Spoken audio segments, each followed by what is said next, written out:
Hello', মোৰ আকৌ এটা মিনি ব্লগলৈ আপোনালোক সকলোকে স্বাগতম। কি খবৰ আপোনালোকৰ? মোৰ খবৰ ভালেই। মই আহিছিলোঁ খুৰাহঁতৰ ঘৰলৈ। খুৰীহঁত নাই, খুৰা আৰু খুৰীহঁত যে ঢকুৱালে দোকানৰ কাৰণে কাপোৰ আনিবলৈ। আহি একেবাৰে ভাত বনোৱাতহে লাগিলগৈ আৰু ভণ্টিও অসুবিধা, ভাইটিটো সৰুৱেই। সি গৈছিলে আমাৰ ঘৰলৈ, তাৰপৰা ক'লে বোলে আমাৰ ঘৰলৈ যাওঁ বোলো, পাপাহঁত নাই, সেইটো কাৰণে আহিলোঁ।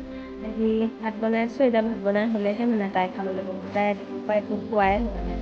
খুৰীহঁত অহা দেৰি হ'ব, চাইছোঁ বুজিছেনে। ভাত মানে খিচিৰি আৰু খিচিৰি বনাইছোঁ, গ'লে দেখুৱাম বাৰু। দেখিছেনে, এয়া খিচিৰি ৰেডি হৈ গ'ল। চিম্পুল খিচিৰি, বিশেষ দিয়া নাই। আপোনালোকে মোৰ ভিডিঅ'বিলাকত লাইক কমেণ্ট এটা কৰিব। লাইক কমেণ্ট কৰিলেহে আকৌ এটা ভিডিঅ' বনোৱাৰ হেঁপাহ থাকে। যদি লাইক কমেণ্ট নকৰে ভিডিঅ' বনাবলৈ মনেই নাযায়। বাৰু আজিলৈ ইমানেই, বাই।